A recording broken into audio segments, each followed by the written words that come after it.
تو وہ اس لیے کرنا پڑا تھا کہ وقتی طور پر زبان بندی ہو سکے، کسی طرح سے عمران خان کا اپنے فالوورز کے ساتھ ایک رابطہ نہ رہے، منقطع ہو جائے۔ اس کے بعد اب دوبارہ یہ کیا گیا ہے، پچھلے 3-4 مہینوں میں یہ پابندی نہیں آئی تھی، لیکن اب اچانک سے 3.5 مہینے کے بعد دوبارہ یہ چہمگوئیاں ہو رہی ہیں کہ شاید کل ان کے وکلا سے بھی نہ ملنا دے جب بہرحال ابھی فیصل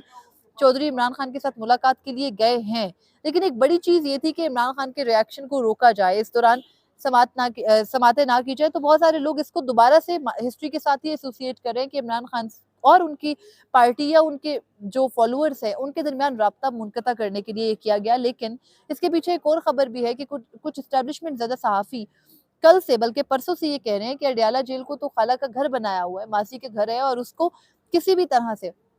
اب عمران خان کو ہو سکتا ہے کہ آئندہ آنے والے دنوں میں کسی اور جیل میں منتقل کر دیا جائے۔ اس خبر میں صداقت اس وقت تک تو نہیں لگ رہی تھی، لیکن پھر اس کے بعد آپ کو پتہ ہے پہلے پلاننگ ہوتی ہے، پھر پلان کو پراپرلی ایگزیکیوٹ کیا جاتا ہے، تو پہلے یہ بات درست نہیں لگ رہی تھی کہ ایسا کیا جائے گا، لیکن اب حالات یہ ہیں کہ یہ درست اس لیے بات لگ رہی ہے کہ ایک تو لمبی تاریخ دے دی گئی ہے، تو پہلی پاسیبلٹی یہ ہو سکتی ہے کہ عمران خان کو اڈیالہ جیل سے دوسری جیل میں منتقل کر دیا جائے، ان کے ٹرائلز الگ کیے جائیں، ان کی پارٹی وہاں نہ ملے، وہاں پر اپنی مرضی کی جائے۔ لیکن کچھ خبر یہ بھی وہ دیتے ہیں اسٹیبلشمنٹ زیادہ صحافی کہ پنجاب ہی کی جیل میں منتقل کیا جائے گا، جس سے یہ سمجھ آتا ہے کہ آپ کو کسی بھی اور صوبے کے اوپر وہ اعتبار نہیں ہے جو پنجاب کے اوپر ہے، کیونکہ جو پنجاب کے اندر نظام رائج ہے، جتنا کنٹرول نظام پنجاب میں ہے، اتنا کنٹرول نظام سندھ میں نہیں ہے، اتنا ہی کنٹرول نظام بلوچستان یا کے پی میں تو چلیں آپ کی حکومت ہے ہی نہیں، گو کہ حکومت تو ہے آپ کو مائنس عمران فارمولا چاہیے، مگر بہرحال اب صورتحال یہ ہے کہ یہ ایک شنید ہے۔ دوسری بات یہ ہے کہ اڈیالہ جیل کے بارے میں سب سے بڑا کنسرن یہ بھی ہے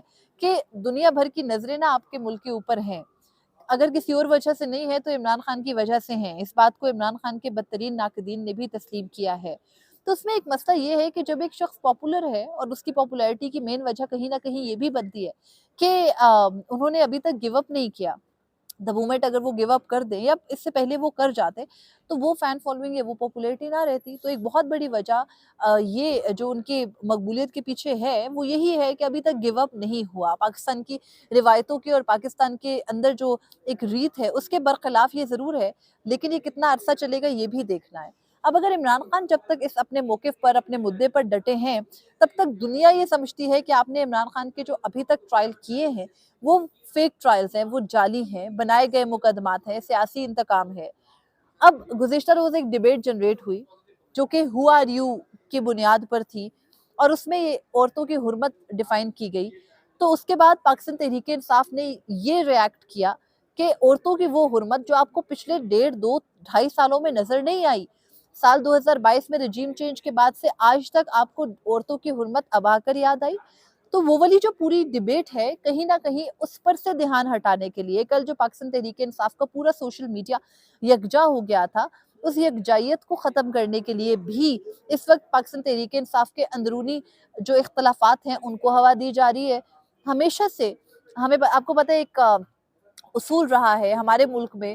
طاقتور کا کہ ڈیوائیڈ اینڈ رول، عدلیہ ہے ان کو تقسیم کر دو اور ان کے اوپر حکومت کرو، صحافی ہے تقسیم کر دو حکومت کرو، تاجر ہیں تقسیم کر دو حکومت کرو، سیاستدان ہیں ان کو بھی تقسیم کرو اور حکومت کرو۔ اور اب حالات یہ آ گئے ہیں کہ اس سے پہلے کبھی آپ کو کسی پارٹی کو توڑنا پڑا تھا ماضی میں تو آپ نے یہی کیا تھا، ان سے اپنی مرضی کے بندوں کو نکال لیا تھا، کچھ کو زبردستی ڈال دیا تھا کہ وہ وہاں پر آپ کی مرضی کی گیم چلاتے رہیں، تو یہی پاکستان تحریک انصاف کے اندر بھی ہو رہا ہے۔ لیکن in the end of the day یہ پی ٹی آئی کو سمجھنا، اور پی ٹی آئی کی ایک اور حقیقت یہ بھی ہے کہ ان کے اندر جو بھی بات چیت ہوتی ہے یا جو بھی میسیجنگ ہے یا جو بھی فین فالوئنگ ہے وہ زیادہ تر ایک شخصیت کی ہے اور باقی سارے ایک ثانوی حیثیت رکھتے ہیں، تو یہ بار بار سے جو ہے نا وہ اڑائی جاتی ہیں چند باتیں اور پھر وہ سیٹل ڈاؤن ہو جاتی ہیں، لیکن دیکھنا ہے کہ ان سے حاصل کیا کرنا چاہ رہے ہیں۔ ایک تو عمران خان کی جو مقدمات ہیں ان کو لمبی تاریخ دے کے یہی تاثر دیا جا رہا ہے کہ ایک مرتبہ پھر ان کو کارنر کیا جائے گا، اور سیکنڈلی یہ بھی تاثر دیا جا رہا ہے کہ جو گزشتہ روز کی ڈیبیٹ تھی اس کے بعد ایک مرتبہ پھر سے عمران خان پر پابندی عائد کی جا رہی ہے کہ کوئی ریاکشن نہ آ جائے۔ میں اس کو ایک تیسرے زاویے سے بھی دیکھتی ہوں، وہ یہ بھی ہے کہ عمران خان کے خطوط ہے، ماضی میں بھی خطوط لکھے جاتے تھے اور ان خطوط کا جو حل تھا یا جو علاج تھا وہ کسی اور طریقے سے کیا جاتا تھا، اور خط لکھ کر کے عمران خان نے باقاعدہ ایک مہذب زبان میں آپ کو سمجھایا کہ go back to your barracks, آپ یہاں سے نکل جاؤ۔ تو اس کے بعد بھی یہ جو ہے وہ ایک وجہ ہو سکتی ہے کہ کیونکہ ان خطوط کے اندر کوئی غداری تو لگ نہیں سکتی، ان میں تو لکھا ہے کہ پاک فوج میری ہے، ملک بھی میرا ہے، آپ سے کہہ رہا ہوں کہ آپ کو ایک وے آؤٹ ہے، آپ نکل جائیں، تو اب اس سب کے اندر ایک نتیجہ یہ بھی ہو سکتا ہے کہ آپ ان خطوط کے سلسلے کو بھی روکنا چاہتے ہیں، تو ظاہر ہے عمران خان کہیں اور منتقل ہو جائیں گے تو اپنے وکلا سے آپ آزادی سے انہیں ملنے دو گے نہیں ملنے دو گے، یہ والا ماحول ہوگا یا نہیں ہوگا، کیونکہ وہ اڈیالہ میں سیٹل ہو گئے تھے۔ اس سے پہلے شروع میں عمران خان کو اٹک جیل میں رکھا گیا تھا، پھر اڈیالہ لایا گیا تھا، اب اگر پنجاب کی کسی جیل میں لے جایا جائے گا تو بھی دیکھ لیا جائے گا۔ بہرحال یہ بھی ایک وجہ ہو سکتی ہے۔ اور پھر تیسری چیز اور سب سے اہم چیز ہماری عدلیہ کا کردار۔ بہت سے لوگ یہ پوچھتے ہیں کہ عدلیہ کیا کر رہی ہے، کیا انہیں نظر نہیں آ رہا؟ تو حضور 26ویں ترمیم اس لیے کی گئی تھی کہ عدلیہ کو مکمل طور پر کیپچر کر لیا جائے، فتح کر لیا جائے، اور پھر 26ویں ترمیم کے بعد اپنے منمانے اقدام کر کے وہ کر لیا گیا۔ یحییٰ خان چیف جسٹس نے ہمیں ملاقات میں یہ بتایا تھا کہ انہوں نے عمران خان کے خطوط سے متعلق جو تمام تر مواد تھا وہ بھجوا دیا ہے آئینی کمیٹی کو، جبکہ اس بات کے اندر ہی تضاد موجود ہے کہ عمران خان نے تو وہی خط بما مواد آئینی بینچ کے سربراہ جسٹس امین الدین خان کو بھی لکھا تھا، تو کیا ضرورت پڑی آپ کو وہاں بھیجنے کی؟ اور اس کے بعد جسٹس جمال مندوخیل نے جمعے کو ہمارے سامنے اس بات کی تصدیق کی کہ ان کو کوئی خط نہیں موصول ہوا عمران خان کا، نہ ہی کمیٹی کو موصول ہوا، اجلاس میں پیش ہوا۔ تو ٹرک کی بتی کے پیچھے جو لگایا گیا تھا نا وہ بھی بات ایکسپوز ہو گئی، اور اس کے بعد اب حالات یہ ہیں کہ عمران خان سے جان چھڑوانے کے لیے مزید جو ہے وہ اقدام کیے جا رہے ہیں، لیکن دیکھنا ہے کہ کیا عمران خان جو گزشتہ روز کے کامنٹس تھے ان پر کوئی ریاکٹ کرتے نہیں کرتے، ان سے ملاقات کی جاتی ہے، ایک مرتبہ پھر قید تنہائی کی طرف تمام تر معاملات کو لے جایا جا رہا ہے۔ تو یہ پاسیبلٹیز تھی عمران خان کے دو اہم مقدمات، ان میں ججز کا آپ کنڈکٹ دیکھیں کہ اب وہ ایک فریز ہے نا کہ کہا جاتا ہے کہ جو میجیشن ہوتا ہے نا اس کا میجک تب تک ہی آڈینس کو یا تب تک ہی دیکھنے والے کو لبھاتا ہے جب تک